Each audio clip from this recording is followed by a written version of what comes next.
Normal ಆಗಿ ನೀವು ಎಲ್ಲ ಕಡೆ ಬೆಂಡೆಕಾಯಿ ಪಲ್ಯ ತಿಂದಿರ್ತೀರಿ, ಆದ್ರೆ ಇವತ್ತು ನಾವು ನಿಮ್ಗೆ ಸಿಂಪಲ್ ಆಗಿ ಸ್ವಾದಿಷ್ಟಕರವಾಗಿರುವಂತಹ ಬೆಂಡೆಕಾಯಿ ಪಲ್ಯ ಅನ್ನ ಮ್ಯಾಗಿ ಮಸಾಲ ಮ್ಯಾಜಿಕ್ನ ಹಾಕಿ ಮಾಡಿ ತೋರ್ಸಾಕತ್ತೀವ್ರಿ.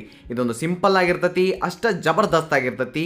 ಹೆಂಗಂತ ಹೇಳಿ ನೋಡೋದಾದ್ರೆ ರೀ ಏನಿಲ್ರಿ, ಏನು ಮಾಡೋದು ಅಂತಂದ್ರೆ ಫಸ್ಟಿಗೆ ಒಂದು 3 ಟೇಬಲ್ ಸ್ಪೂನ್ ಅಷ್ಟು ಎಣ್ಣೆಕಾಯಿ ಇಟ್ಟು ಅದ್ರಾಗ 1 ಟೀ ಸ್ಪೂನ್ ಅಷ್ಟು ಸಾಸಿವೆ, ಜೀರಿಗೆ, ಸ್ವಲ್ಪ ಇಂಗು, ಒಂದು ಒಣ ಮೆಣಸಿನ್ಕಾಯಿ, ಉಳ್ಳಾಗಡ್ಡಿಯನ್ನು ಕಟ್ ಮಾಡಿ ಹಾಕಿ ಕರಿಬೇವನ್ನು ಸೇರಿಸಿ ಚಂದಂಗಿ ಸ್ವಲ್ಪ ತಿರುವಾಡೋದ್ರಿ.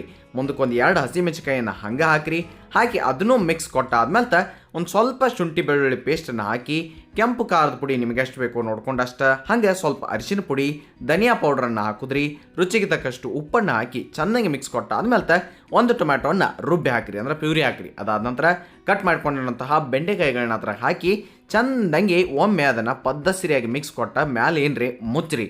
ಅದು ಆದ್ಮೇಲೆ ಏನು ಮಾಡ್ರಿ, ಒಂದು ಸ್ವಲ್ಪ ತೆಗೆದು ಹಿಂಗೆ ನಡ್ಬಾರ್ದು ತಿರುವಾಡ್ಕೊಂತ ಇರ್ರಿ. ನಾನು ನಿಮ್ಗೆ ಮೊದಲೇ ಹೇಳ್ದಂಗೆ ನಾವಿಲ್ಲಿ ಮ್ಯಾಗಿ ಮಸಾಲೆ ಮ್ಯಾಜಿಕನ್ನು ಹಾಕಿ ಈ ಒಂದು ಬೆಂಡೆಕಾಯಿಯನ್ನು ಮಾಡಕತ್ತೀವ್ರಿ. ಯಾಕ್ರಿ ಅಂತಂದ್ರೆ ಇದ್ರಾಗ 10 ಹಲವಾರು ರೀತಿಯಂತಹ ಆಯ್ದಂತಹ ಸ್ಪೈಸಸ್ಗಳನ್ನ ಚೆನ್ನಾಗಿ ಬ್ಲೆಂಡ್ ಮಾಡಿ ರೋಸ್ಟ್ ಮಾಡಿರ್ತಾರೆ ರೀ.